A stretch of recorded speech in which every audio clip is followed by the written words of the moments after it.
to recruit and certainly hoping to build a pipeline toward Bloomington Normal, given all the quality livestock judging teams that exist at two-year colleges around the state. I'm DeLoss Yankee. That's the RFD Livestock Report.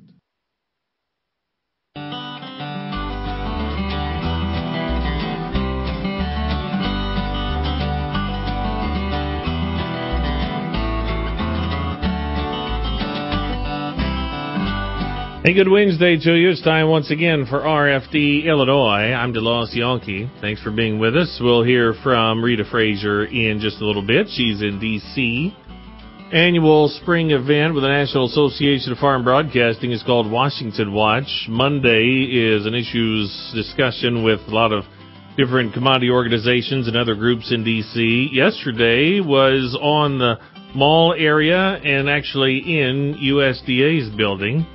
And several of the top brass with the Department of Agriculture met with farm broadcasters, and she'll have some of those comments. Really good timing considering what took place last week with the, or in some cases what didn't take place last week with the trade talks with China. Quite the market reaction, by the way, yesterday.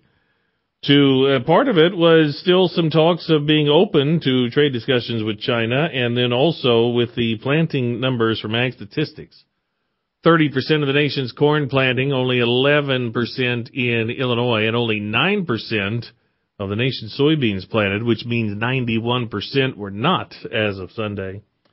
That, the China talk and especially the weather and those planting numbers certainly fueled the markets, up 11 cents for corn and 29 cents for soybeans. How do we do in the overnights? We'll hear from Jim Taylor in just a few minutes, and also weather forecast, just how much rain should be expected in different parts of the state. We'll also hear a little bit from Eric Schmidt at EJS Weather. I talked to him yesterday about prospects through the end of May. All to come here on a Wednesday, RFD, Illinois. All Ag. All Illinois. All now. There are a lot of smartphone apps out there, but do they have what's important to us here in Illinois? The Farm Week Now app does, and it's always at your fingertips. All Ag, all Illinois, and 24/7 where and when you need it for free. Go to your app or Play Store on your smartphone, hit search, type in Farm Week Now, that's one word, and download it today. Brought to you by Illinois Farm Bureau, where we're all about farm, family, and food. Farm Week and FarmWeekNow.com journalist Kay Shipman connects rural routes for you. For 3 decades, Kay has delivered important news. She covers everything from legislative issues to the latest in soil and water conservation. Here's a bit about her rural roots. I love covering so many aspects of agriculture and providing readers with the facts they need to make better decisions. I also get to work with farmers and meet new people along the way. Be it routes or roots, RFD Radio, FarmWeekNow.com, and Farm Week keep you connected. Welcome back to RFD Illinois on a Wednesday. I'm DeLoss Yankee. Our Crop Watchers 2.0 team online has a mixed bag of progress to report when it comes to spring work. Bryce Williams in White County and Greg St. Albert in Kankakee County might be at far ends of the state, but they're both still drying out. Colby Hunt in Western Illinois has some corn planted and emerged. He reports a good stand, but a yellow hue. John Bartman up in McHenry County experienced some modest progress between showers. We're about 30% done with planting. I did sneak in a little bit last night, some beans, but then it started to rain again, so we just kind of let it dry out again, but we'll see what happens. Hopefully next week it will be better. For Lucas Roney in Central Illinois, he did get some field work completed recently, but no planting. We did get 80 acres of anhydrous put on, and we worked down some stalks that were left over the winter because they were some highly erodible areas, and we usually try to work those down in the spring so that they'll get through the cultivator. Here about 3 weeks ago, where a couple of guys got in the field and planted some corn. There's some corn spiking through the ground in those areas, but those acreages are very, very small. You can find out more on what Roney has been doing with his free time. See Bartman's video and photos from the entire Crop Watchers 2.0 team online at FarmWeekNow.com. By the way, what to think weather-wise. Eric Schmidt is in Jasper County at EJS Weather and maybe still active through May. The key thing there, looking at the last 2 weeks of May, the latest long-range models show a strong upper-level ridge building across like the deep south and the Gulf Coast area. And part of that does try to work its way northward. Unfortunately, what that's going to do, at least right now, it looks like it is going to help to stall frontal boundaries across Illinois and the Midwest, kind of have them go north and south and back north again. If that holds true, unfortunately, that would keep the pattern pretty active across this area with periodic showers and storms. Eric Schmidt, EJS Weather, says if we want dry, we're going to want that ridge to develop north of where it looks like it's going to be. Now, as we think about field work and so many things to do, which in some cases could also include burning down that cover crop. Pete Fondel is at Illinois Central College. He's a professor there, also a Woodford County farmer. He says he has waist-high cereal rye on his farm and really not too hard to get rid of. Cereal rye is very easy to kill. A simple burn-down application of glyphosate will take down cereal rye very quickly. It's actually shooting heads this week, so it's actually getting close to, basically heads are out. The heads are out as of this week. Can you go soybeans directly into it, or do you want to try to burn it all down first? Oh, no, there's a lot of guys that will plant green into it. And obviously with the rush this spring of when maybe the weather does break and everybody's wanting to be in the field, I'm sure you'll see a lot of cases where the guys will be actually planting into the cereal rye completely green and then having it sprayed after they're done planting. That's been a growing or increasing practice over the last couple of years. Okay, I've watched videos of that and I thought, boy, that's awfully thick to be going in. So I didn't know if that would work or not. But I plant all my personal stuff, no-till right into the cereal rye, waist high, no big deal.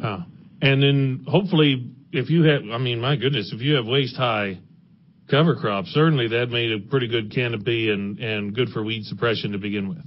Oh, absolutely, yeah. Weed control is excellent in fields that have cereal rye cover crop.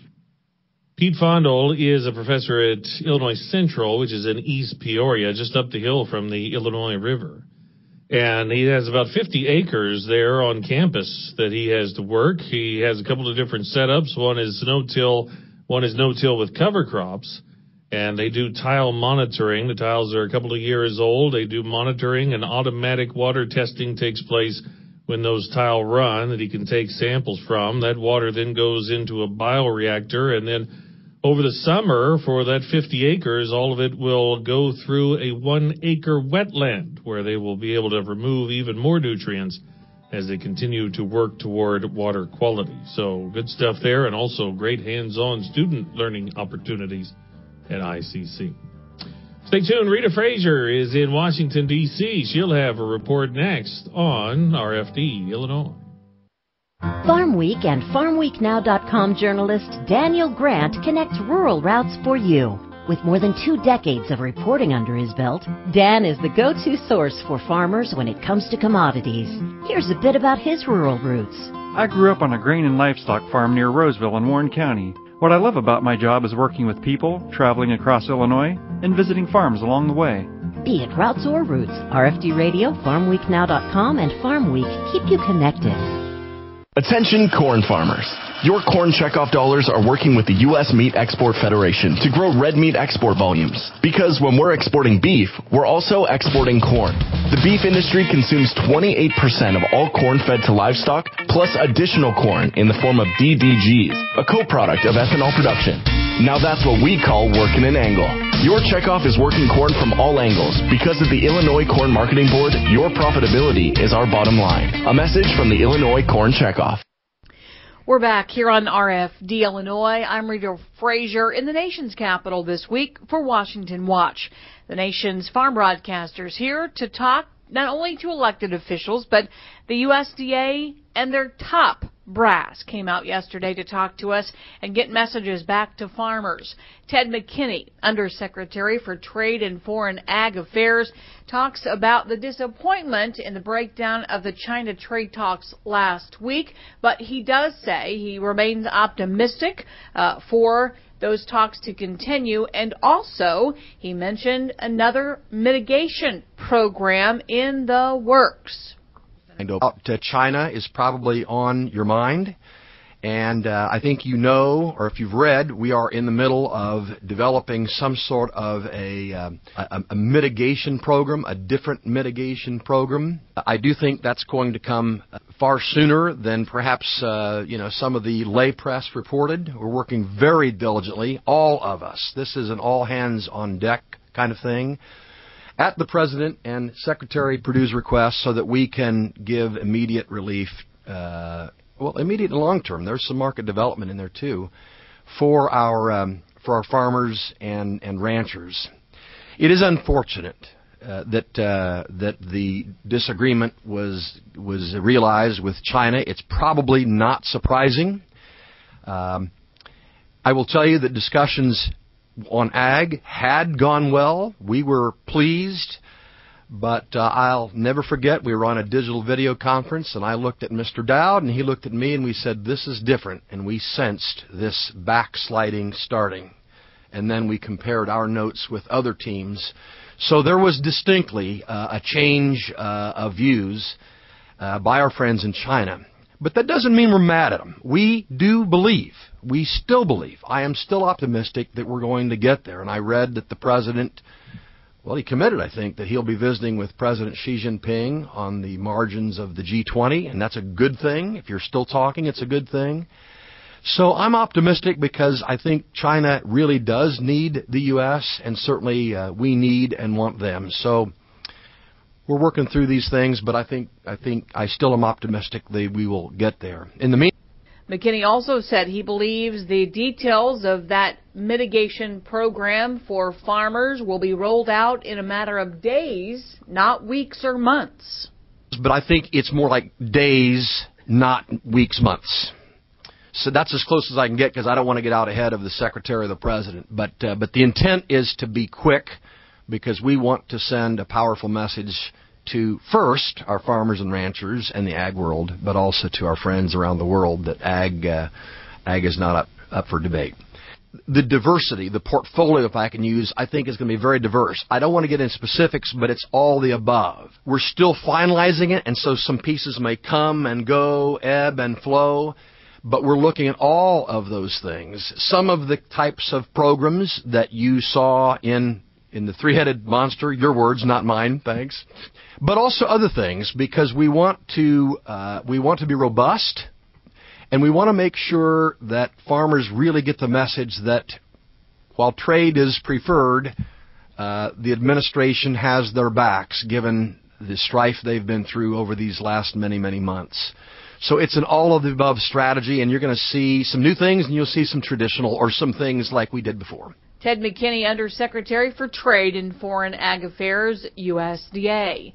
Many of those negotiations between China and the U.S. when it came to agriculture involved Ted McKinney and Greg Dowd.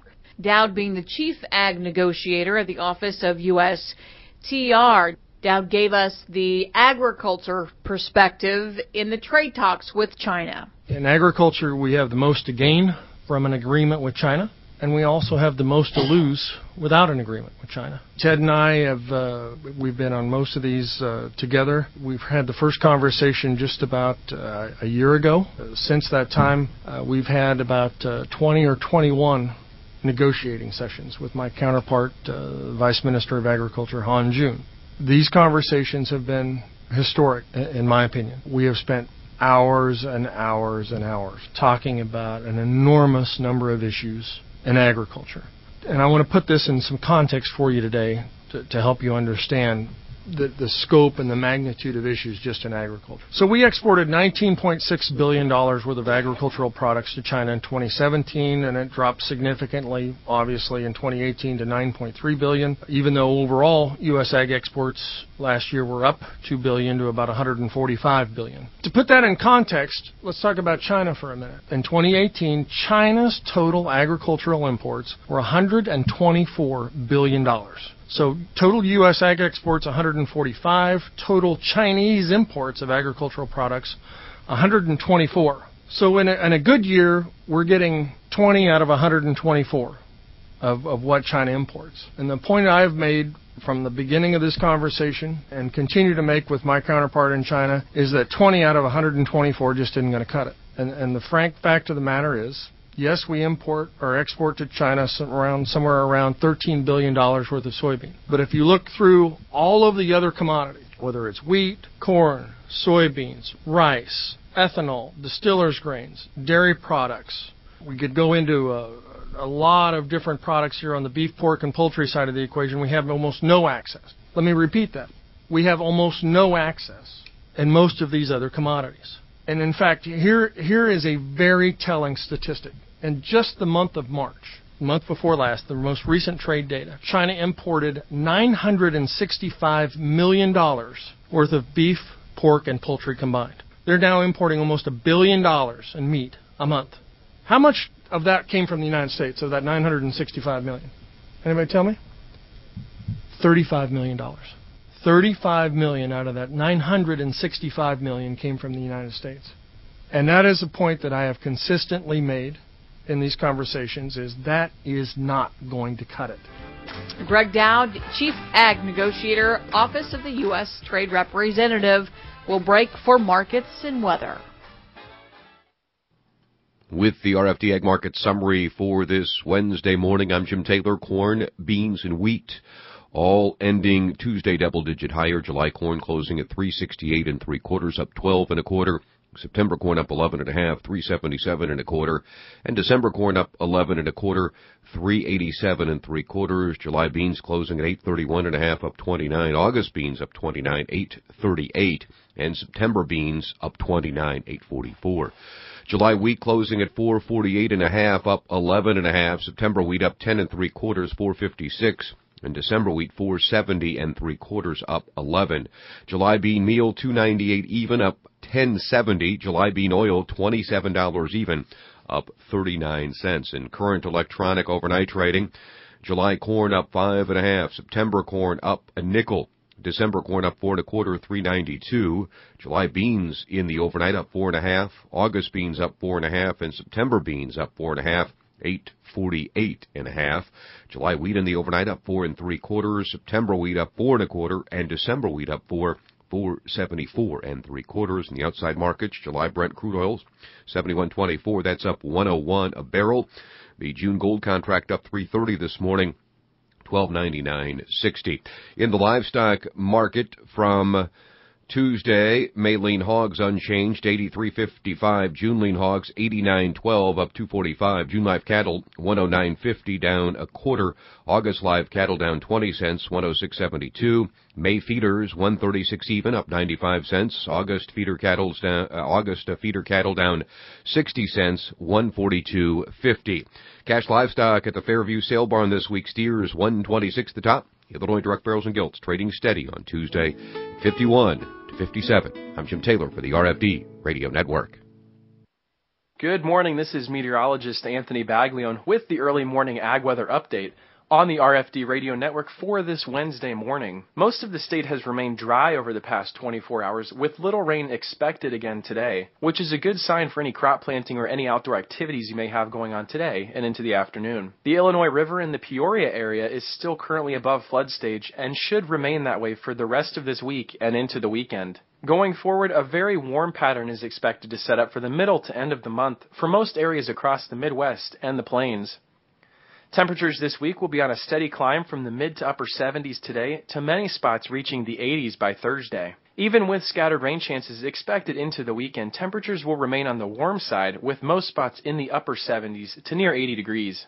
This same amplified pattern will bring the chance for multiple rounds of severe weather across the central and southern plains. The Storm Prediction Center has already outlined many areas of slight to more enhanced severe weather potential over the next 5 days. Across Illinois, sporadic disturbances will make their way across the state, mostly beginning this weekend and lasting into early next week. Severe weather does not look overly likely across Illinois at this point, but it is still worth keeping an eye on. As far as planting is concerned, today should remain dry, as well as your Thursday for most spots. The warmer and drier weather should give the fields a chance to dry out somewhat before more rain moves in for this upcoming weekend. Showers and thunderstorms will begin to sag south during the early morning hours on Friday and will be possible throughout the day, especially in northern Illinois. Areas in central and southern Illinois may be able to squeeze in some dry time for Friday afternoon. An area like Chicago, for instance, could see rain, while an area like Peoria may be dry for most of Friday afternoon. Once again, I'm meteorologist Anthony Baglione from Freeze Notice Weather. Have a great Wednesday. Does the warmer weather have you itching for a weekend getaway? Take your Illinois Farm Bureau membership savings with you. Farm Bureau members can save up to 20% at choice hotels, including favorites like Comfort Suites, Sleep Inn, Quality Inn and Suites, with even more to choose from. Call 800-258-2847 or visit the Choice Hotels website to search all the hotels at once and to make advance reservations. Contact your local county farm bureau for your discount code number. From midnight snacks to holiday gatherings, food is a part of our culture that brings us together every day. To make sure we all have food on our tables, Illinois farmers are going beyond planting crops and raising animals. We're making sure the wildlife that helps our food grow has homes too. To learn more about conservation efforts, visit ilfarmersconserve.com. Preserving our water, protecting our land, providing our food. This message brought to you by Illinois Farm Bureau. RFD Radio Network's DeLoss Yankee connects rural routes for you. DeLoss delivers essential farm and food-related news to our listeners. His witty voice has been heard on the air for more than 2 decades. Here's a bit about his rural roots. Growing up on a farm prepared me for my career. I try to know a little about a lot of things and let the people I interview be the experts. I've always wanted to be on the radio. I'm just happy to do what I enjoy. Be it routes or roots, RFD Radio, FarmWeekNow.com, and Farm Week keep you connected. As you prepare for planting season, remember your neighbors. Whether you're an applicator, grower, or beekeeper, use FieldWatch to register your farm and monitor for sensitive sites around you. FieldWatch is a free, easy-to-use online mapping tool. Consulting FieldWatch is now a requirement for the over-the-top use dicamba products. Communicating with your neighbors will help you protect your farm and the environment. Don't wait. Go online to fieldwatch.com. Growing agriculture. We grow best together.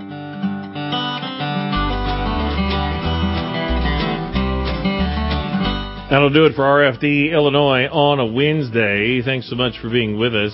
Yesterday, we saluted in Moultrie County, Allenville. Well, frequent listener Robert made sure I remembered that there is an Allentown as well. It is in Tazewell County. If you take DMAC Road north of Mackinac, there's Allentown Road, and that leads to an unincorporated Allentown, Illinois. We say hello. Sponsored by Country Financial, your farm is your family's legacy and part of your hometown heritage. While you work sun up, sun down to get the job done, we're here protecting